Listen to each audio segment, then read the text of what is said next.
Hello అండి, అందరికీ నమస్కారం. ఈ మధ్య మనం చూస్తూనే ఉన్నాం యూట్యూబ్ మాధ్యమాలలో, ఇన్స్టాగ్రామ్ మాధ్యమాలలో ఇద్దరు వ్యక్తులు, ఆ ప్రశ్నరావణ్ అయితే కానీ జుడేష్ శ్రావణ్ అనే వ్యక్తులు పవన్ కళ్యాణ్ గారి గురించి, మన సనాతన ధర్మం గురించి, మన హిందూ దేవుళ్ళ గురించి ఇష్టానుసారంగా మాట్లాడుతుంటే ఎంతో మంది చాలా మంది ప్రశ్నిస్తున్నారు.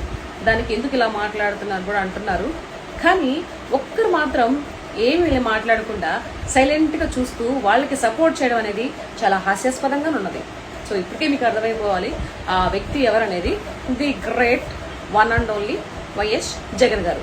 సో జగన్ గారు నాకు ఎందుకు అర్థం కావట్లేదు. మీరు మొన్న ఏదో నేను ఒక ఇంటర్వ్యూ చూసాను మీది, అందులో మీరు మీ యొక్క ప్రెజర్ని, టెన్షన్స్ని ఎలా ఇది చేసుకుంటారు, పక్క నుంచి వచ్చే మాటల్ని ఎలా మీరు కంట్రోల్ చేసుకుంటారని ఎవరో అడిగితే, టీవీని రజనీకాంత్ గారు అనుకుంటా అడిగితే, అప్పుడు మీరు ఏముంది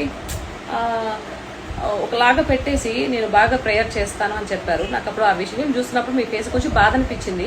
మీరు ప్రేయర్ చేసుకుంటారు, ఓకే. మరి హిందూ ఓట్లు అయితే కావాలి, హిందూ ధర్మం గురించి, హిందూ దేవుళ్ళ గురించి ఇష్టానుసారంగా మాట్లాడిన వాళ్ళకి మీరు ఎందుకు సపోర్ట్ చేస్తున్నారు?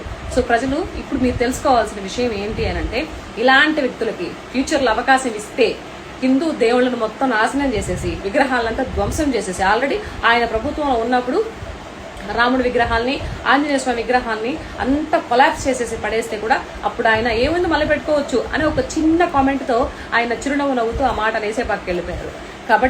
ఇప్పుడు హిందూ ధర్మం గురించి ఇంత జరుగుతుంటే కూడా వారు కానీ జగన్మోహన్ రెడ్డి గారు కానీ, వాళ్ళ పార్టీ నాయకులు కానీ ఎవరు కూడా మాట్లాడకపోవడం అనేది నిజంగా హాస్యాస్పదంగా ఉంది. సో ఇదంతా ప్రజలకు గమనించాలి. ఇలాంటి వ్యక్తులకి తరిమి కొట్టాలి, ఓట్లేయడం కాదు, తరిమి కొట్టాలి. ఎందుకంటే మన దేశం, మన సనాతన ధర్మం అంత గొప్పది.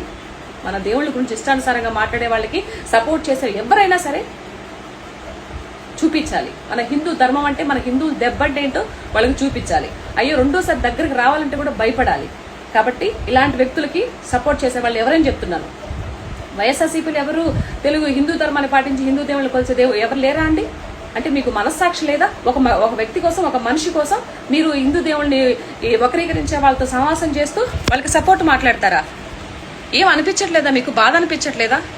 మన హిందూ ధర్మాన్ని హేళన చేసి మాట్లాడుతుంటే మన కన్న తల్లిని హేళన చేసి మాట్లాడుతున్న సమానం అండి. ఎందుకు అలా ఒక మనిషి కోసం మీరు అలా దిగమింగి ఇది చేస్తున్నారు నాకు అర్థం కావట్లేదు. సో ఓకే, ఏదేమైనా అది మీ విజ్ఞప్తికే వదిలేస్తున్నాను. సో ప్రజలైతే ఈ విషయాన్ని గమనించాలి.